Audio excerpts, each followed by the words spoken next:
Good morning, church, and welcome to Jesus King of Kings online worship service. Thank you for tuning in. Thank you for coming to church online.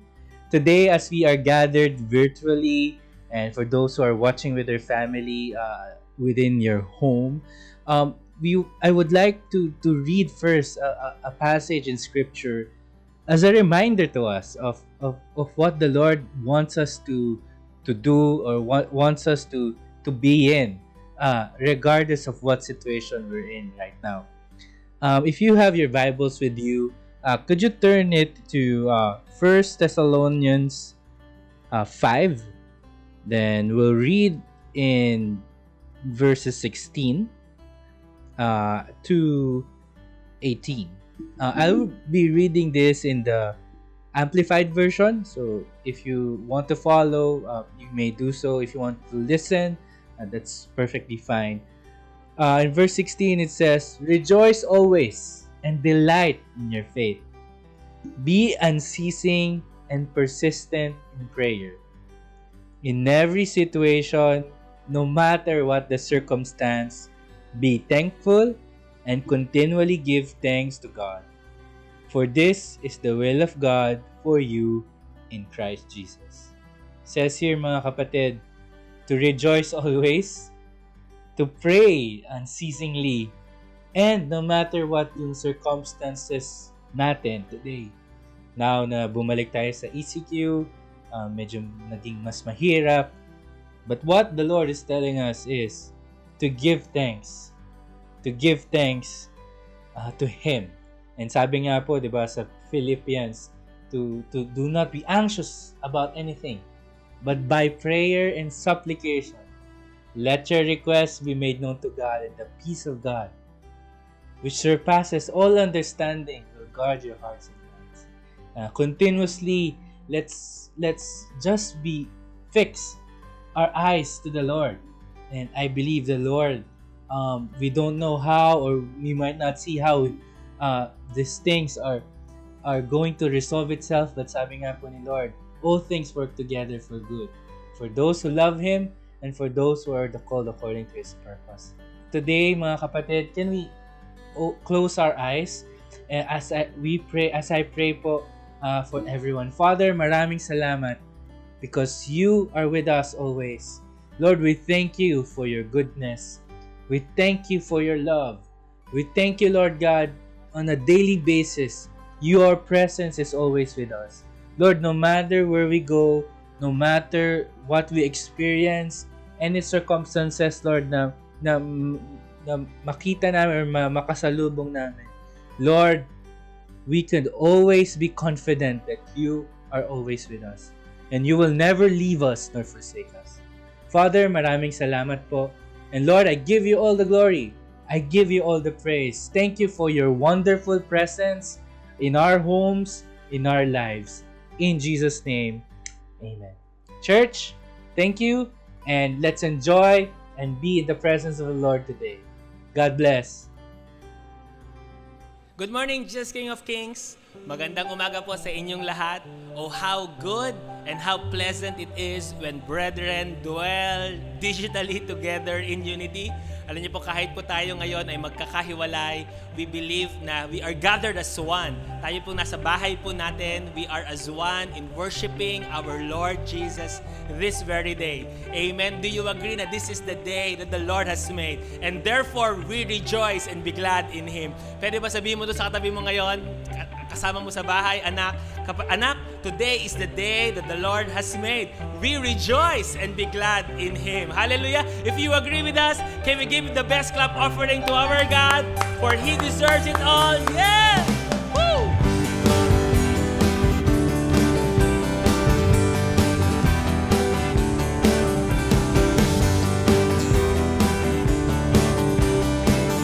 Give You all the praise, God.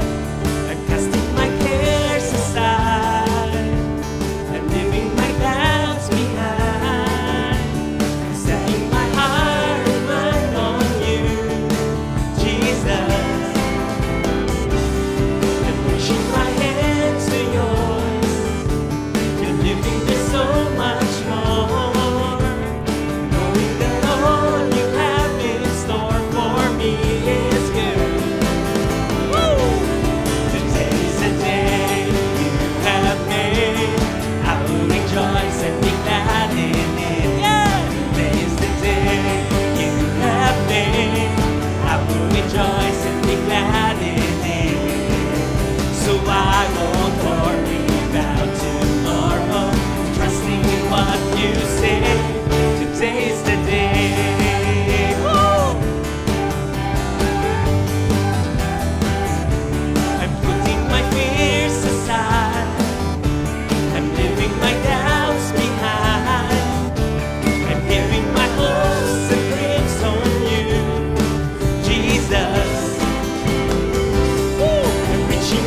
Today's the day.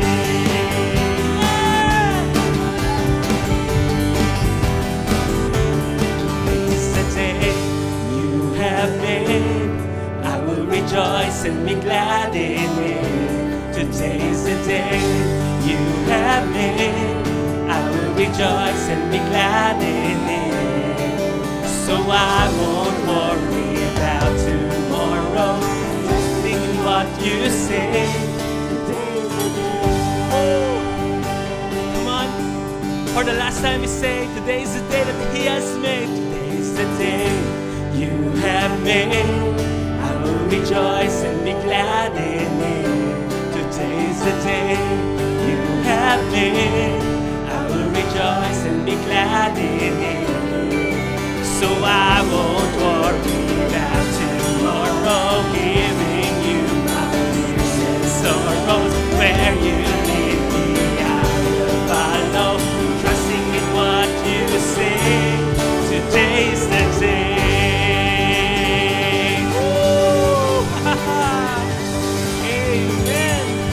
Oh, what a declaration at the start ng week.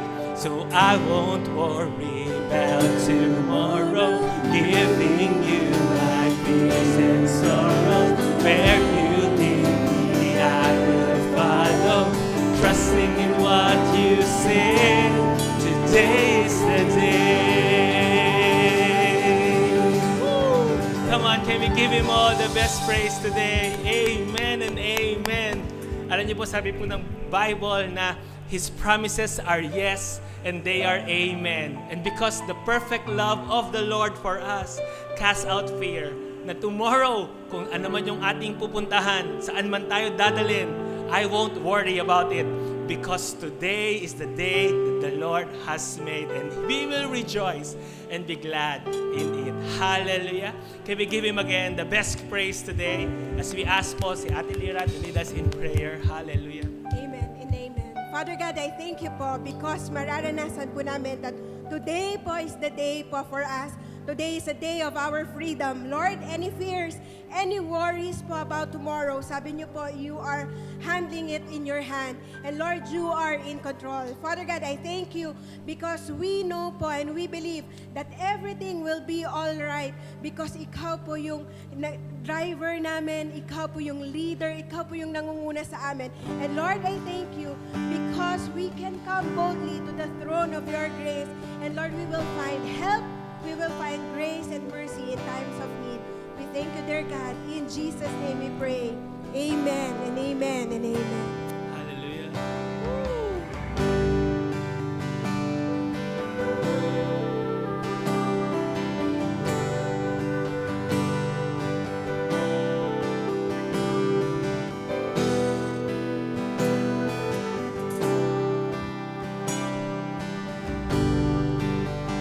Are you hurting and broken within?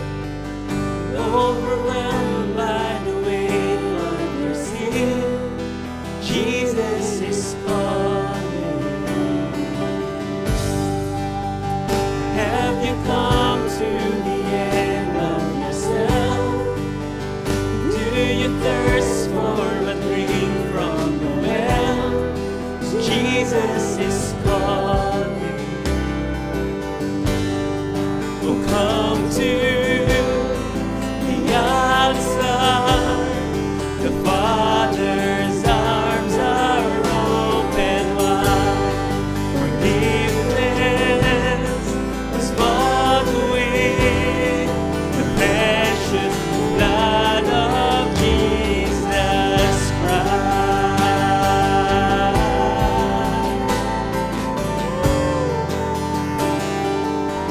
We give you praise, God. Leave behind your regrets and mistakes. Come today, there's no reason to wait. Jesus is calling. Bring your sorrows and trade them for joy. From the ashes a new life is born. Jesus is calling. Come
to the altar.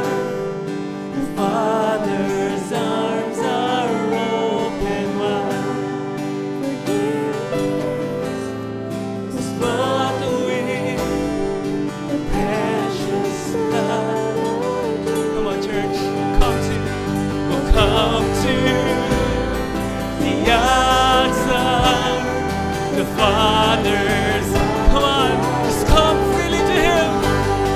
Forgiveness was bought with the precious blood of Jesus Christ.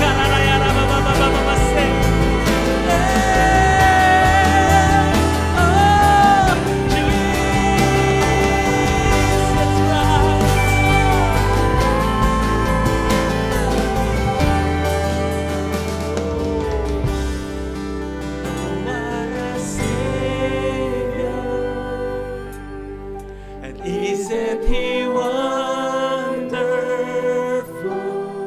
Sing hallelujah. Christ is risen.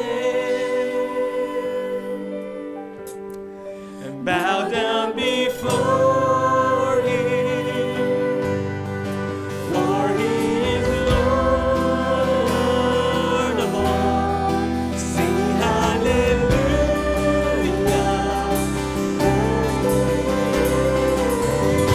Exalt you, Lord Jesus, in our midst today. Oh, what a Savior!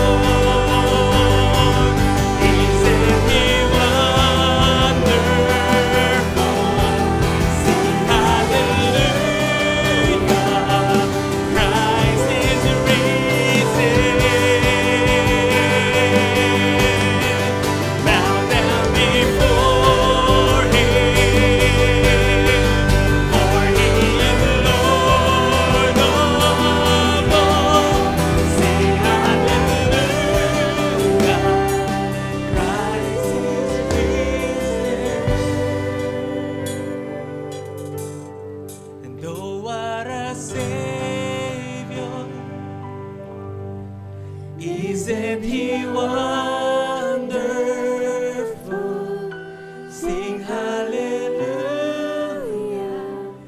Christ is risen.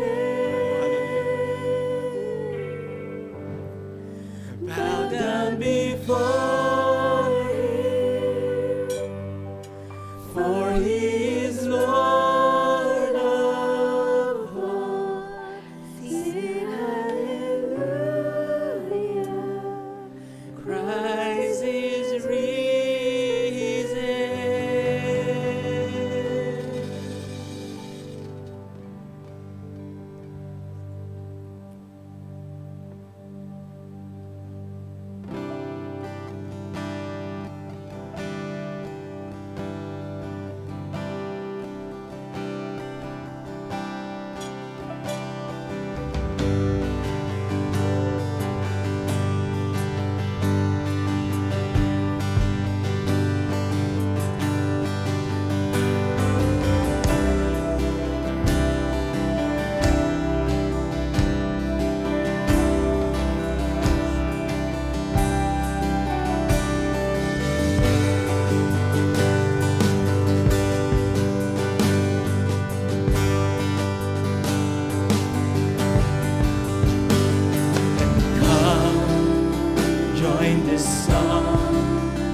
call on the name that is hope. And call on the name that is hope. Jesus, the Son of God. He is Lord over all, and He is King. Lord over all, He is good, and His mercy endures.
Everywhere we are in houses, we declare,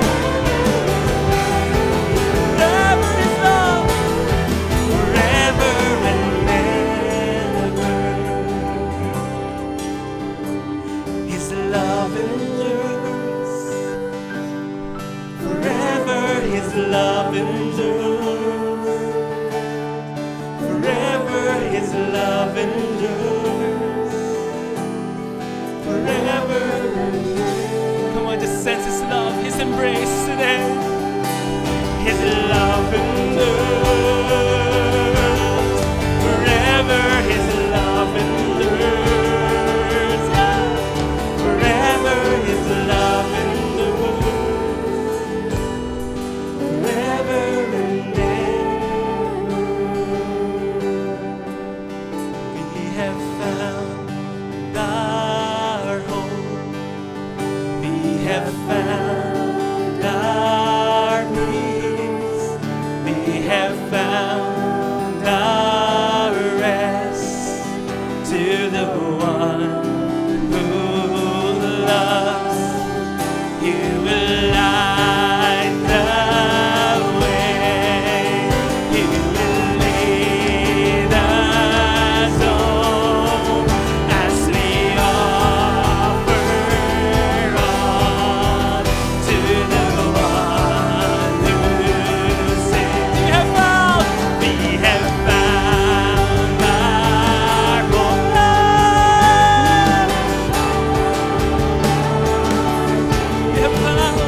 We have found our rest in the one who loves. He will light the way. He will lead us home as we offer all to the one who saved us all.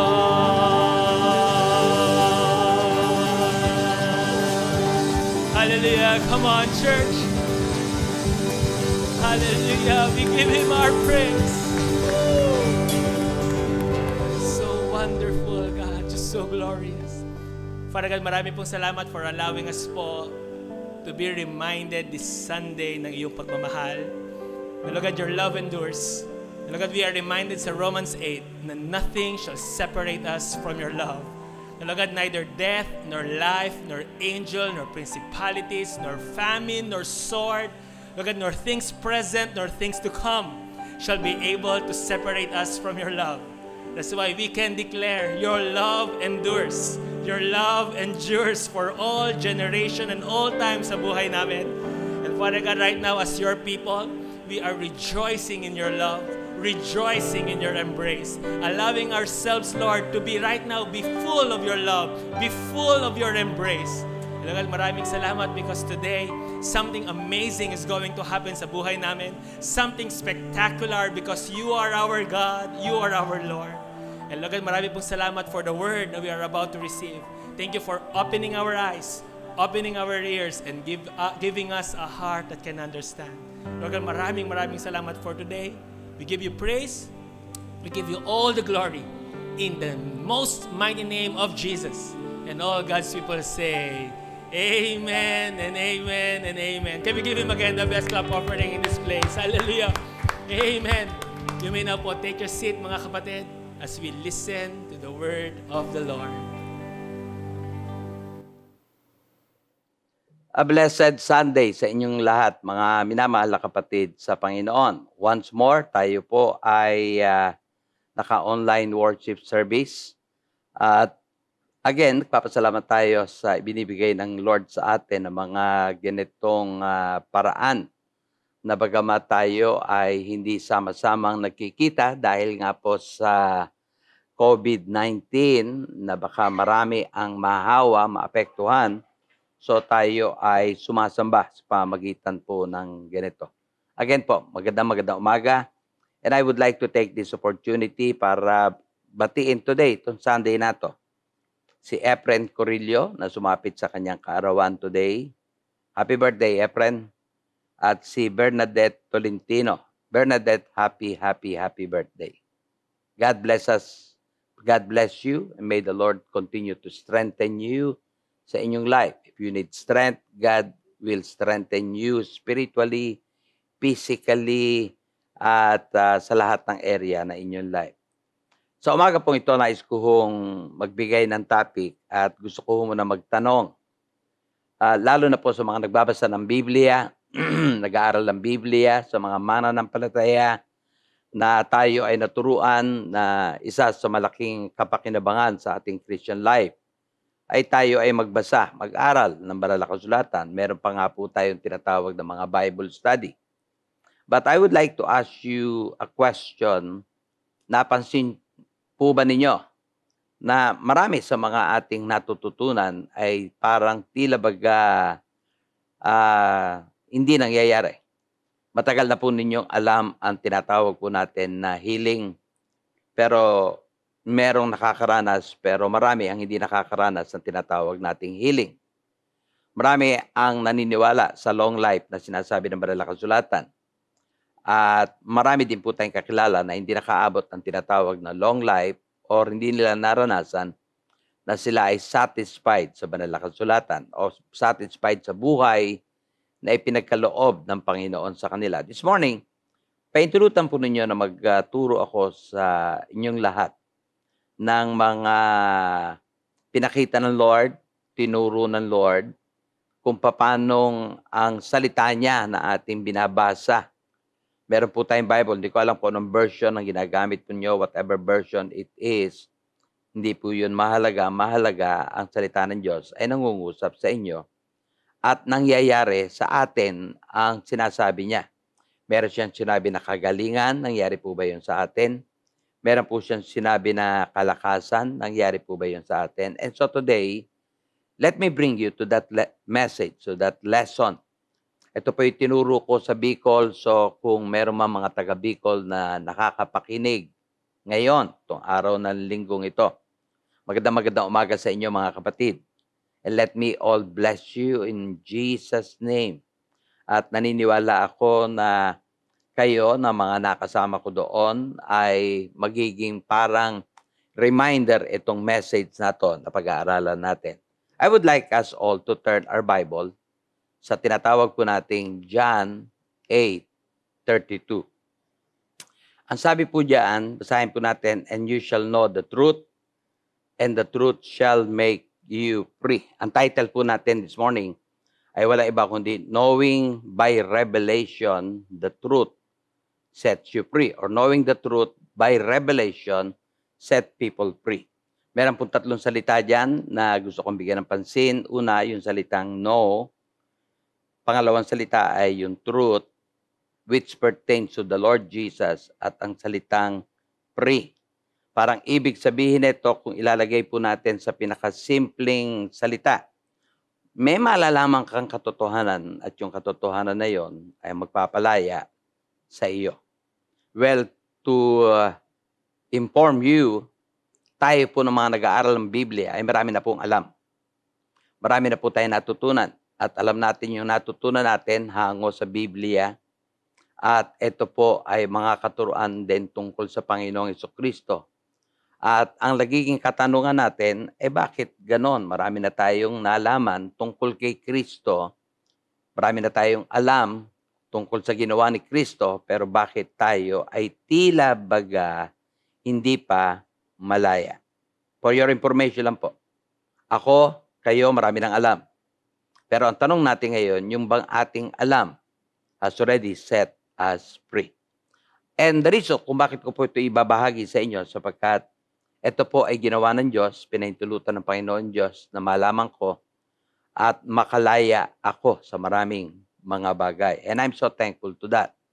Kasama na po rito yung kahirapan, kasama na rin po dito yung karamdaman, kasama na rin po dito yung mga sumpa, kasama na po rito yung iba pang mga bagay kung bakit naparito si Kristo para tayo ay palayain.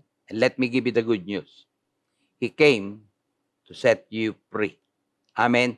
At kaya nga lang madalas nadidinig ninyo pagka binabanggit natin ang salitang freedom, ang tila baga unang darating sa atin ay kalayaan mula sa mga gawa at padala ni Satanas sa ating buhay.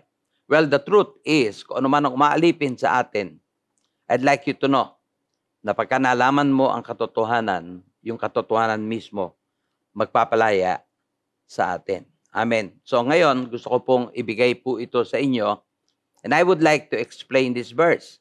At tila baga, marami sa atin ay hindi nakakaranas ng kalayaan. Amen. Bakit marami sa atin ang tila baga nasa sumpa pa? At kung pag-aaralan natin ang sumpa, makikita nyo po doon, marami sa mga kababaihan ay merong sumpa. Sumpa tungkol saan? Sa mga bukol. Sumpa tungkol saan? Sa kanila pong tinatawag na nararanasan buwan-buwan.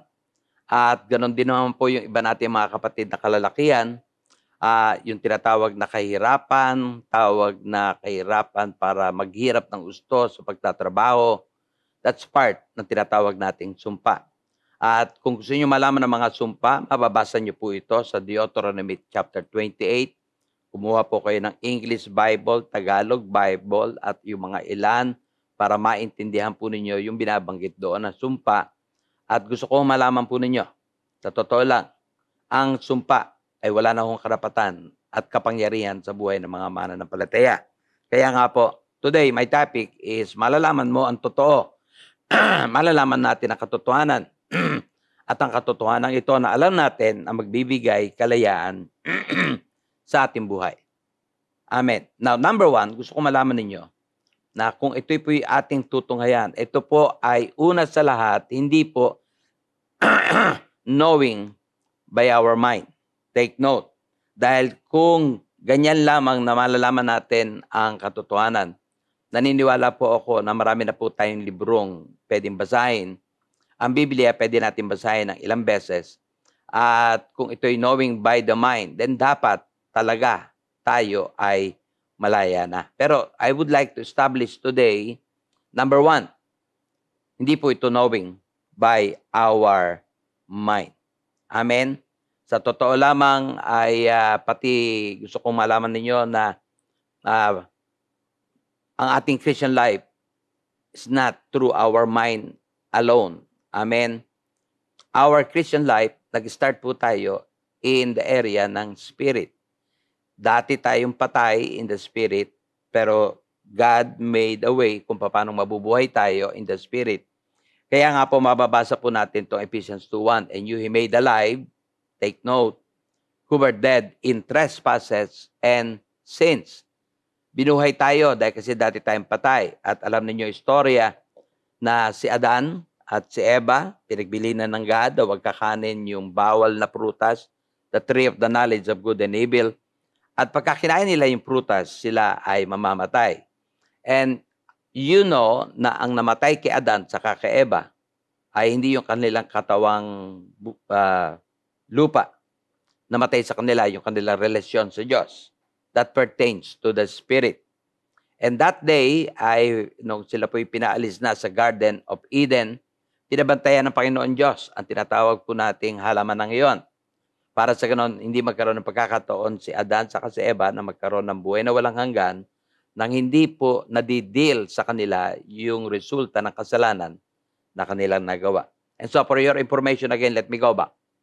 Ang binuhay kay Adan ay walang iba kundi ang kanyang spirito. At ngayong buhay na po tayo in the Spirit, dahil kasi tayo ngayon may relasyon na sa Diyos. I don't know when was that na nangyari sa inyo. Pero nung mabuhay ang ating spirit, doon naman po tayo ngayon. Pinagsasabihan ng Lord. Kaya po natin ito nababasa, Galatians 5:16. I say then, walk in the Spirit, and you shall not fulfill the lust of the flesh. Noong tayo wala pa kay Christ, patay po yung ating spirit. Ngayon po tayo buhay kay Christ, tayo ngayon inutusang to walk in the Spirit. And so kung may kinalaman po ito doon sa binasa natin kanina, ang ibig kong sabihin, mamaya at pupunta po ako doon para ipaliwanag sa inyo, that knowing is knowing in the Spirit. Praise God. Amen. Now, balik po tayo sa John 8:32 at doon ko po gustong ipakita sa atin na ang John 8:32 ay parang katulad ng tinatawag po natin na parable of the sower. In which, babalik tayo mamaya, babasahin ko po sa inyo kung ano talaga ibig sabihin nito. Ang una munang sinabi ko sa inyo, hindi po to knowing by the mind. Amen. Dahil kasi kung ito ay knowing by the mind, nahihigitan na po tayo ng mga taong matatalino, ng mga taong maraming alam, maraming natutunan. But no, it's not like that. It is not knowing by the mind. Kung hindi ito knowing by the mind, gusto kong patunayan sa inyo na born again po tayong lahat by and in the Spirit. Kung natatandaan nyo yung John 3:5, sinabi ng Lord, unless one is born of water, amen, and the Spirit, that water, kung inyo pong bibigyan ng pagsasaliksik, you will discover na ang tinutukoy doong water ay walang iba kundi Word of God. So dumating yung time, sinare sa atin yung Word of God. Ang maganda pa, sabi diyan, and the Spirit. Unless one is born of water, the Word of God, and the Spirit, he cannot enter into the kingdom of God. So dito pinapakita sa atin na ang born again ay nangyari in the Spirit. Amen? Kaya nga pag ito'y na-miss nating mga mananampalataya, mamimiss po din kahit anong pangako ng Panginoon Diyos. At kung tatry mong piliting maunawaan ang mga pangako ng Diyos by your mind, you're going to miss a lot of things. Amen? So ngayon pa lang sinasabi ko sa inyo, number one, it's not knowing by the mind. Always remember, na born again ka in the Spirit at maiintindihan mo to by the help of the Holy Spirit na mamaya ipapaliwanag ko na meron na tayo at tinanggap natin kay Lord. Now, kunyari, bigyan ko lang ho kayo pa rin ng halimbawa. Ang pruweba ko dito para makita nyo na hindi lamang ito knowing by your mind, pero kasama pa rin po dito yung understanding. Yung understanding po dito, gusto ko makita nyo na mababasa po natin saan. Ito yung example. The parable of the sower na mababasa sa Matthew 13, 1-23. Sa Matthew 13, ibinigay ang talinghaga ng tumanggap ng salita. Ganun po tayo. Every day of our life, tumatanggap tayo ng salita. At kunyari, pag-uusapan po natin healing, ang una kong binabantayan madalas is God send His word and heal them. So binabantayan ko kung ano yung word niya. At yung word niyang yon, naniniwala ko by the help of the Holy Spirit, ipinapaliwanag niya sa atin. Amen. So ito ngayon, at ang talinghagang ito ay tumutukoy sa mga tumatanggap ng salita ng Diyos. Ikaw din yon. Ako yon. Tayong lahat yon. Tumatanggap tayo ng salita. Ang unang-unang salita na nataniman dito ay tumutukoy dito. Basahin ko po muna ito para makita nyo sa Matthew 13, 3 to 4. Hindi ko ho ito i-explain ng gusto, yung buong talinhaga, pero magbibigay lang ako ng halimbawa. Sabi diyan, then he spoke many things to them in parables. So, parating talinhaga. Saying, behold, the sower, that's God, went out to sow. Yung po ginagawa ng God, nagsosow ng seed. Ito naman po sa verse 4, and as he sowed, some seed fell by the wayside. Ang ilan ay bumaksak, natanim sa wayside, and the birds came and devoured them. Gusto ko lang humbigyan ng konting paliwanag ito. Saan daw bumaksak o saan natanim? Ginamit po dyan yung word daanan. Sa Tagalog, daanan. Sa English, wayside. At ano ang nangyari? Dahil kasi natapon ito sa daanan, dumating ang mga ibon. At ano ginawa ng ibon? Ito po ay kinain. Devoured them. Ang ibig sabihin po nito, mababasa po natin sa Matthew 13 verses 18 to 19. Ulitin ko ha, doon lang po bumaksak. 4 na uri po ang nataniman o bumaksak ang tinatawag po nating seed na salita ng Diyos, referring sa 4 na tao na nakikinig ng salita ng Diyos. Isa lamang ang talagang tumatanggap ng tama. Dito ho, binabanggit, bumaksak sa wayside, dumating ang ibon. Ibon refers to Satan or the enemy, at ito ay kanyang kinain. Basahin po natin in Matthew chapter 13, 18 to 19. Therefore, hear the parable of the sower. Ito po yung paliwanag. When anyone hears the word of the kingdom, iyan ang ginagawa natin ngayon. We hear the word of the kingdom, we hear the word of God, tapos ano nakalagay? And does not understand it. Take note. Una, lahat tayo ay binabahagi na ng salita ng Diyos. Pero dito makita nyo, hindi naintindihan. At bakit hindi naintindihan? Yan po pala ang tumutukoy sa mga nataniman sa wayside. Please take note. Nadinig mo ba ang salita pero hindi mo naintindihan? Or maybe, hindi ka nakikinig during the time. Or maybe, iba ang takbo ng iyong isipan. Whatever it is, dumating ka sa puntos na ang salita ng Diyos ay ibinabahagi sa iyo pero hindi mo naintindihan. Amen? Ulitin ko. Ang salita na dinig, alin yon? Ang Word of God, pero hindi naintindihan. Dahilan sa hindi ito naintindihan, dumating po yung tinatawag natin mga ibon. Balik po tayo sa Matthew 13 verse 4.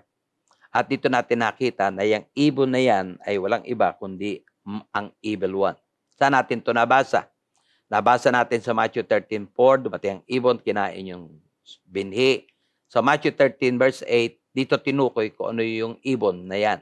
When anyone hears the word of the kingdom and does not understand it, then the wicked one comes and snatches away what was sown in his heart. Tuloy mo, this is he who receives seed by the wayside. So meaning, ngayon, kung di mo naiintindihan, dahil kasi una nga sa lahat, ito yung problema natin mga mananampalataya, na habang nakikinig tayo ng salita ng Diyos, meron tayo ibang ginagawa. Please, refrain from doing that. Ang iba naman ay, ang isip ay nakabaling sa iba.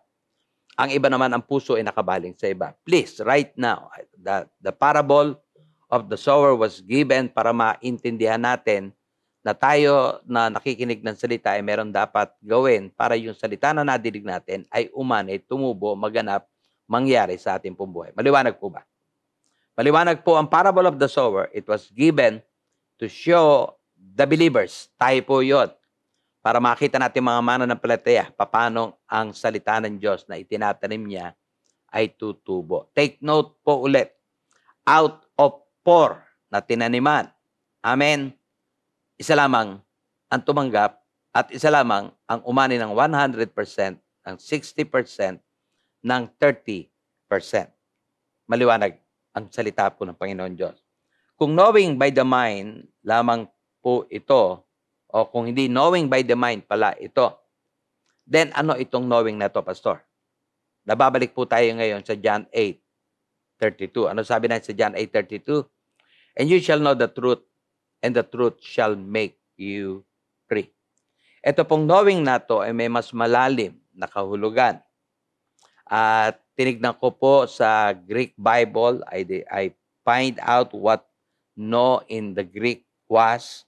At na-discover ko ang no sa Greek ay ang tinatawag na ginosko. Yun po yung kanyang Greek. Amen. Binigyan ko po ito ng sarili kong term right now. Mula na malaman ko to. I call this ginosko knowing. So, madalit sabi, and you shall ginosko the truth. Yun po yun. So, pagkatapos ko itong malaman na ito'y ginosko knowing, then I discovered kung ano talaga ibig sabihin sa English word ng ginosko. Sa ating pong Bible nakalagay, and you shall know. That's the only one meaning or first meaning.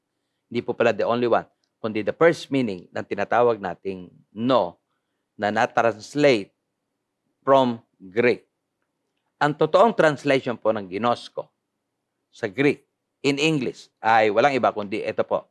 Allow, be aware of, feel, be sure, perceive, have knowledge, be resolved, can speak, and understand. Mula po dito, malalaman natin ang totoong kahulugan para maintindihan natin ang ibig sabihin na itong verse na to. Unahin ko po, ano po ang unang meaning dito sa binigay ko sa inyo? Ang una pong meaning na binigay sa atin ay allow. Take note. Sa Tagalog, ang salita pong allow means bigyan ito ng permiso. What? Okay, lagay ko sa English. In English, ang ibig nito sabihin, give it permission, permit it. So meaning, ganito lumalabas sa Bible. And you shall allow the word of God. Yun po yun. And you shall allow the truth. You shall allow. Ang dami yung truth sa Bible na binabanggit. Truth about God's protection, the truth about God's blessing, the truth about God's anointing, God's truth about healing. Madalit sabi, kung gagamitin ko po itong allow na to, ang ibig sabihin po nito, you will allow what? You will allow the word, the truth, the word of God. Take note, bibigyan mo ng permiso ang word of God, bibigyan mo ng permiso, papahintulutan mo ang word of God, at ito ay gagawa sa buhay mo. Lagay ko po ito, kunyari baguhin natin, palitan natin John 8:32 ng ganito, ng allow. Mababasa po ninyo, it means what? John 8:32 sa baba, yun po yun.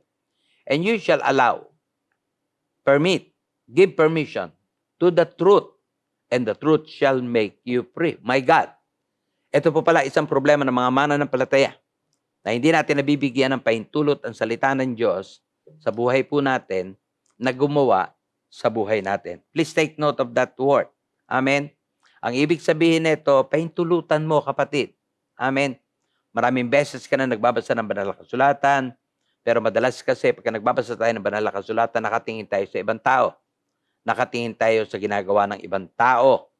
Pero mula pala sa araw na yun, pagka nagbabasa ka, pahintulutan mo ang salita ng Diyos. At ituring mo na siya nangungusap sa iyo at ikaw ang kanyang kinakausap.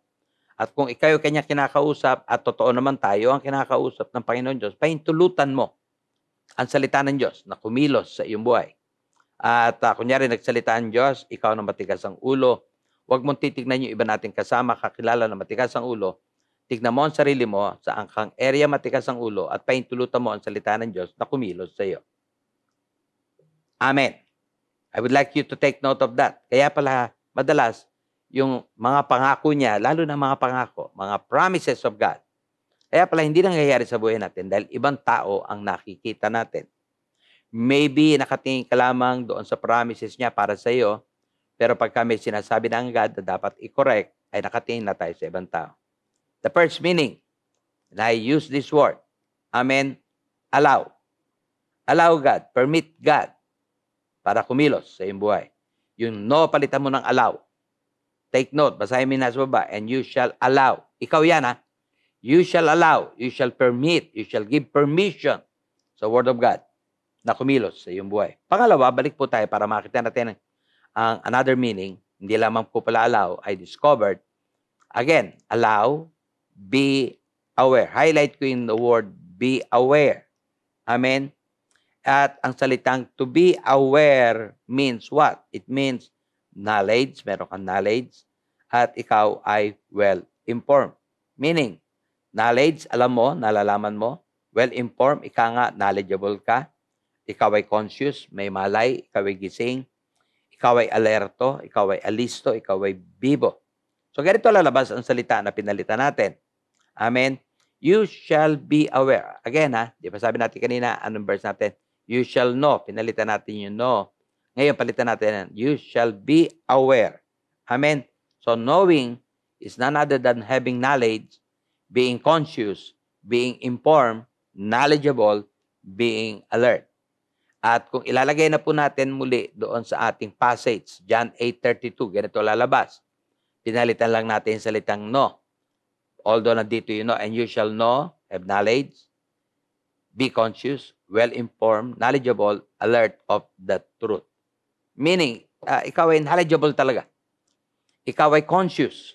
Amen? While you're reading the Word, conscious ka, hindi yung parang pastime lang, para makapagbasa lang, parang pastime lang, nanonood ka lang. No, but your all eyes, your all understanding, yung iyong consciousness doon talaga nakatutok. Yun ang ibig sabihin ng you shall know. Pangatlo, punta po tayo para malaman ninyo ang meaning nito. The third word dyan ay yung salitang feel, maramdaman. The word feel means nahipo, nasasalat, nadama, mararamdaman, madama. So kung ilalagay ko sa John 8:32, balik tayo. Palitan natin yung word na no. Ano nakalagay doon? John 8:32. And you shall feel. Nahipo, naramdaman, nadama, ang alin? Ang truth. So meaning, even your feelings are involved. Amen? Hindi lamang ang isip ang yung pinapagana dito, kundi you allow it to work from your head to your toe. At kung kinakailangan madama mo, madalas nga po, di ba, ito ay tumutukoy sa kunyari pagmamahal kay Lord. So hindi mo lang sinasabi ng bibig mo na mahal mo siya, but even your feelings are involved in it. Amen? So gusto ko malaman ninyo, ito ang ibig sabihin ng salitang no. Ito lang po yung pangatlo. Kaya pala ngayon, marami na tayong alam pero hindi po natutupad. Marami na tayong natutunan pero hindi nangyayari. Well, because hindi nga po natin sinasakatuparan ang mga meaning ng salitang no. Let me go to the fourth one. Amen. Balik po tayo dyan. You shall be allow, be aware, feel, be sure. Let me highlight the word be sure. Amen. Ikaw ay maging tiyak.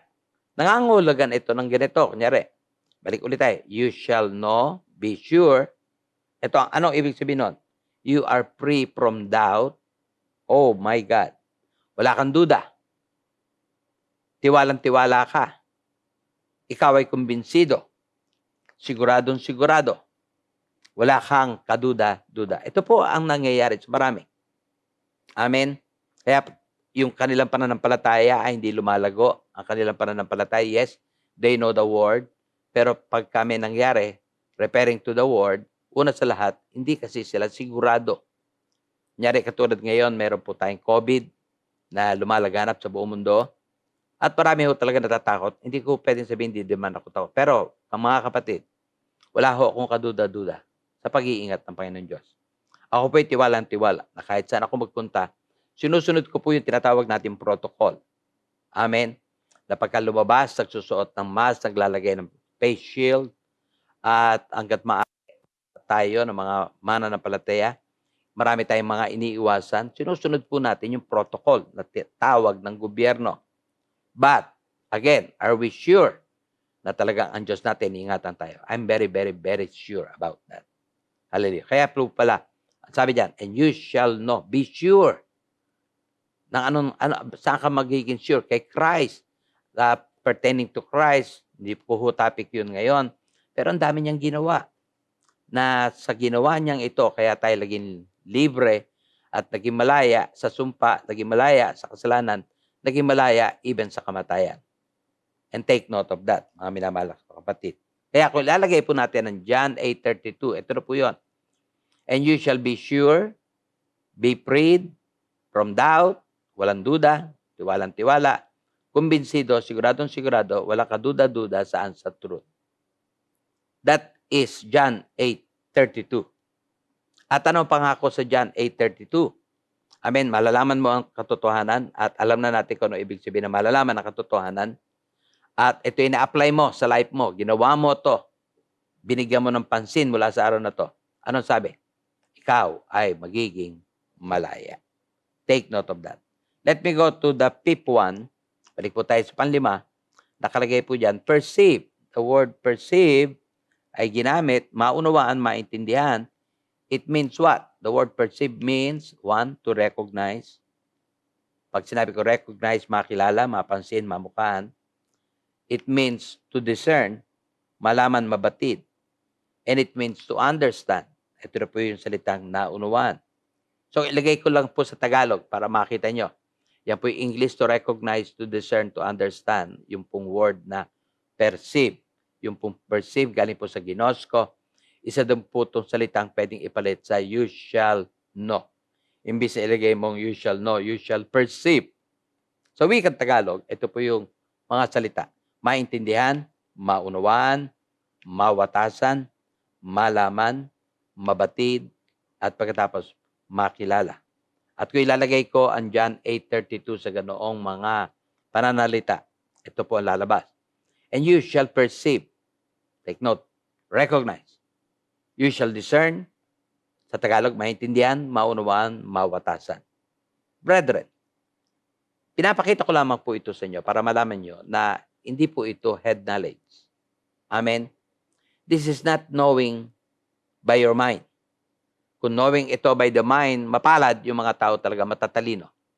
Pero again, ang involved po dito ay walang iba kundi yung Holy Spirit at ang Spirit mo na nagsama ngayon na binibigyan ka ng understanding sa mga spiritual na bagay. Yes, mga bagay po ito na merong English meaning, pero higit sa lahat, ang kinakausap dito, ang pinagsasabihan dito, ang tinuturuan dito ay walang iba kundi ang inyong spirit.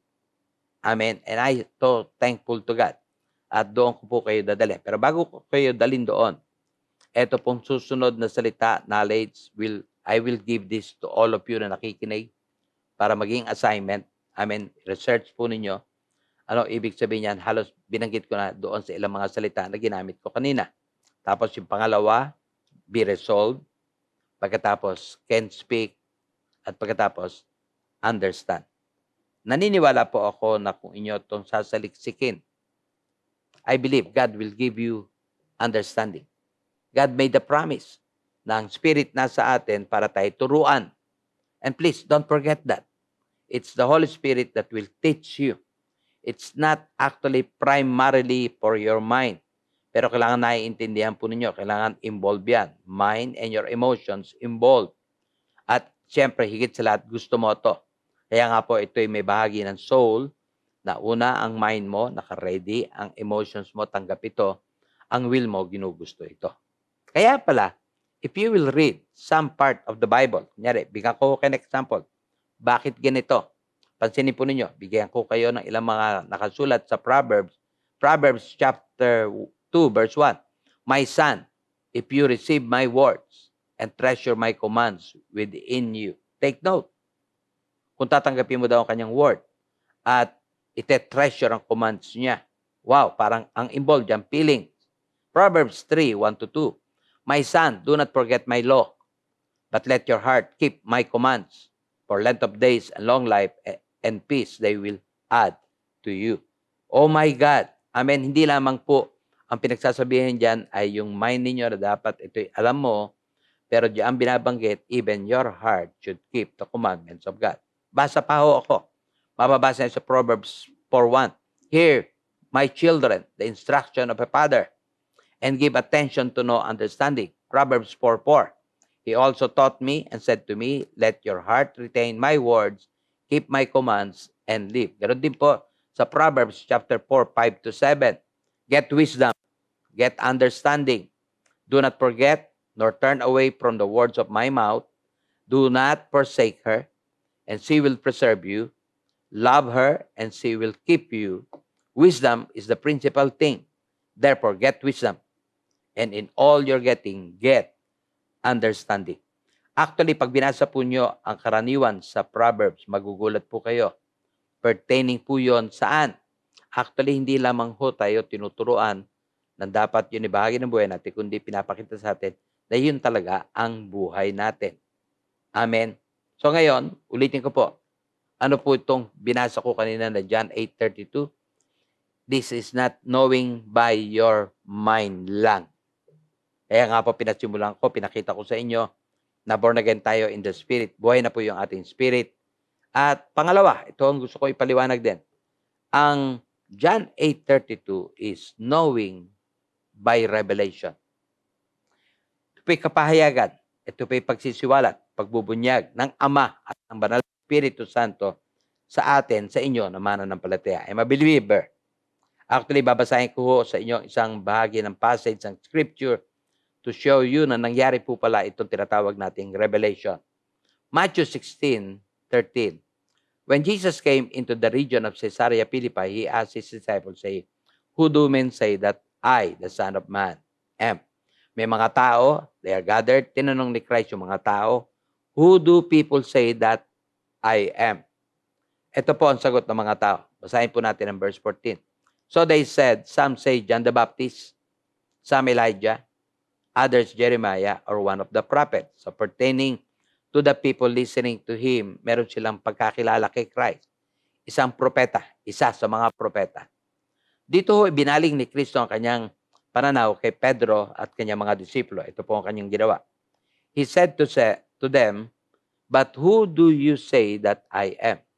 Tinanong niya si Pedro, tinanong niya mga disipulo, nung nakatingin na siya sa kanila, "Kayo naman, ano masasabi niyo sa akin?" Ang sagot po ni Pedro, mababasa sa verse 16, and I like this. Simon Peter answered and said, "You are the Christ, the Son of the living God." Take note. Ano sabi ni Pedro? Ikaw si Kristo, ang anak ng Diyos. Pagkatapos po ito, nagsalita po si Jesus. At dito po pinahayag ni Kristo na yung salitang nagmula sa bibig ni Peter ay revelation of God. At dito nyo makikita, pag revelation pala lumalabas sa bibig mo. Amen. Kunyari, kung tatanungin ninyo ako ngayon, marami akong pwedeng isagot sa inyo, pero kung hindi po yung revelation, it will not help me. Pero dahilan sa sinabi ito ni Peter by revelation. Paano ko nalaman revelation? Tignan po natin verse 17, basahin natin.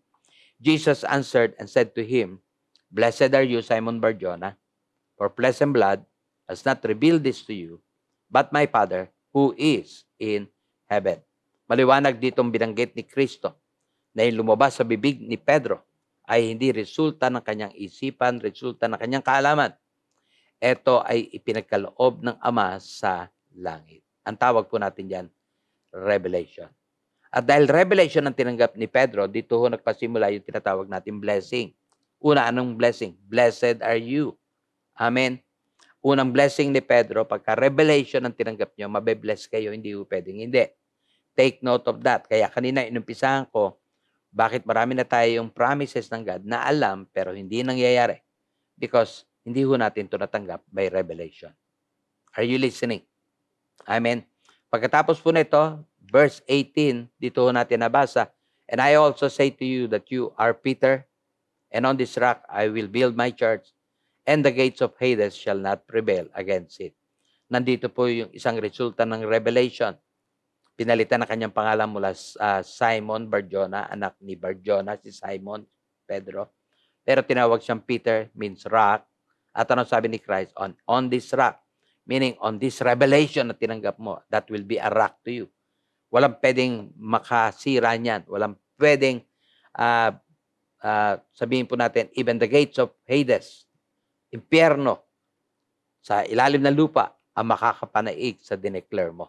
So meaning, yung mga lumalabas sa bibig natin na tayo pinagaling ng Lord, God is our healer. Kung revelation niya, kapatid, hindi pwedeng di mo mararanasan ang healing anointing niya. Kung ikaw mismo nagsabi long life, meron ka at yan ay revelation sa iyo.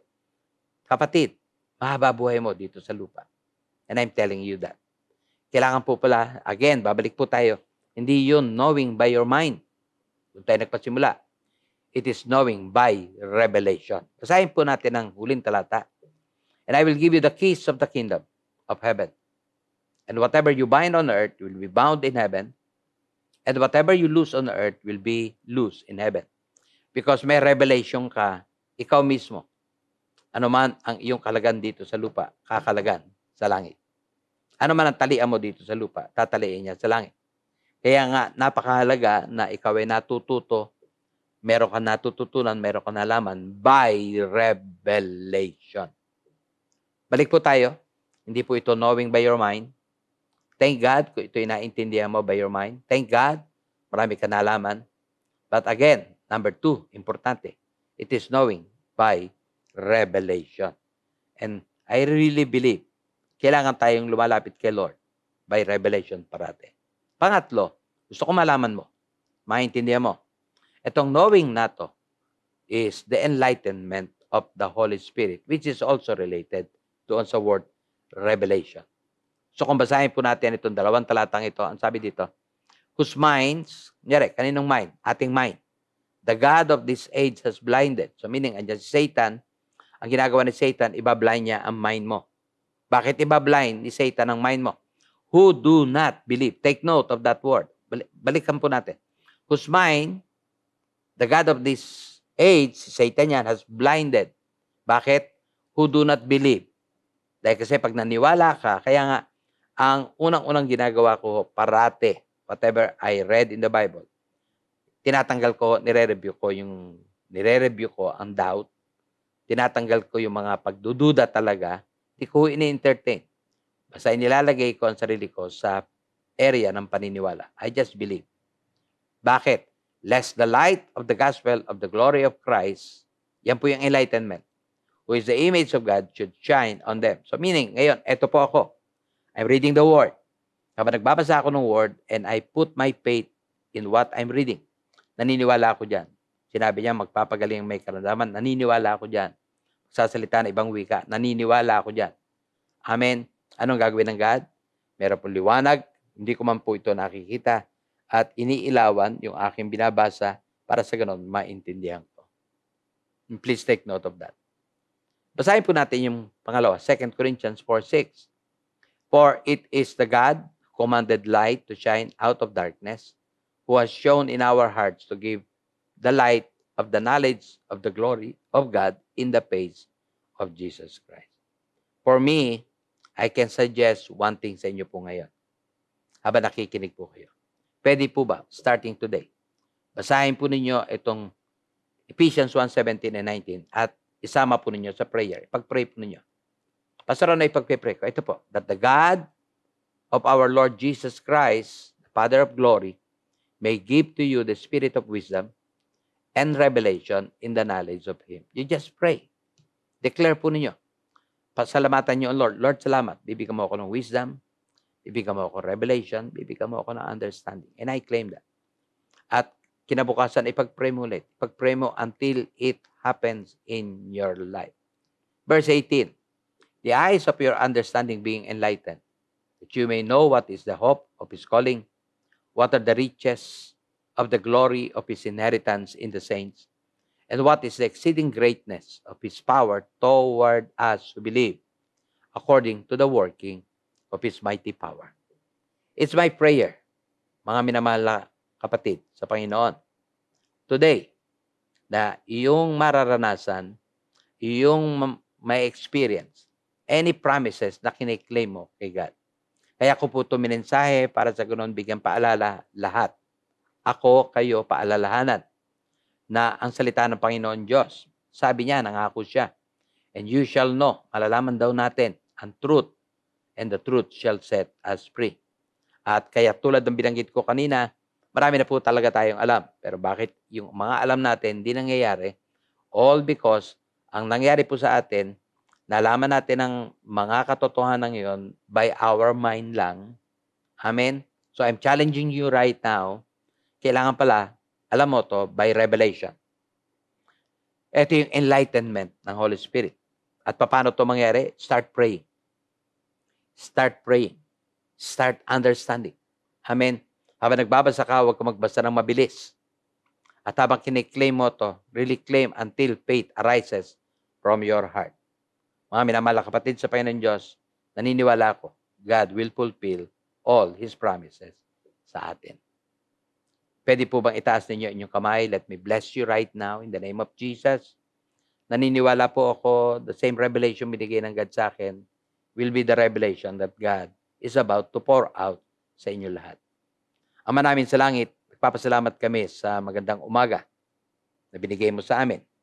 I'm so thankful, Father God, because ikaw ay nagbibiyaya, nagbe-bless, sinasamahan mo, tinutulungan mo ang iyong mga anak. You made a promise to us, Father God. Your Spirit will be the one to teach us. And so, Lord, turuan mo kami that when we come before you, we believe that the Spirit is with us. We believe that the Spirit will be teaching us. Lord, allow us to receive revelation as we study your word. Let your enlightenment happen as we read your word. And I'm praying for everyone listening to me right now. Bless them. Panginoon, tulungan mo sila, Panginoon. Enlighten them, Panginoon. Give them wisdom and give them understanding as they study your word. At gawin mong totoo, Panginoon, lahat ng pangako na binigay mo sa amin. Maranasan nila ang mga pangako mong ito sa kanilang buhay. In Jesus' name we pray. Amen. Amen. God bless us all, mga minamahal na kapatid sa Panginoon. Thank you, Pastor, for that word. Church, can we all raise up our hands and close our eyes as I pray for you today? Father God, thank you for that word that you've given to us. And thank you, Lord God, for your people today listening. I pray, Lord God, that this word will grow and grow and grow and grow po sa kanila pong buhay. Father, as we go through this week, as your children go through this week, I pray continuously for your protection, for your blessing, for your healing, for your leading, for your wisdom to come upon us. Thank you, Father God, because you will never leave us nor forsake us. Father God, we commit to you, I commit to you your children. We give you all the glory. In Jesus' name, amen. Church, have a wonderful day and see you all next week. God bless. Search it all, yeah! Woo!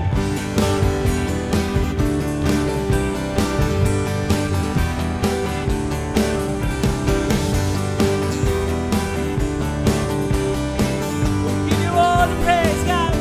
I'm casting my cares aside and leaving my doubts behind, setting my heart and mind on you, Jesus.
Today's the day.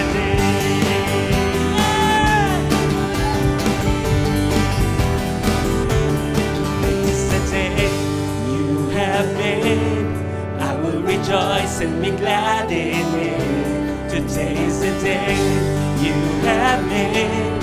I will rejoice and be glad in it. So I won't worry about tomorrow. Just think what you say. Come on. For the last time we say, today is the day that He has made. Today is the day you have made. I will rejoice and be glad in it. Today is the day you have made. I will rejoice and be glad in it. So I won't worry about tomorrow, giving you my fears and sorrows. Where you lead me, I will follow, trusting in what you say.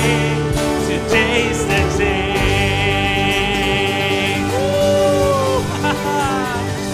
Amen. Oh, what a declaration at the start ng week. So I won't worry about tomorrow, giving you my fears and sorrows. Where you lead me, I will follow, trusting in what you say. Today's the day.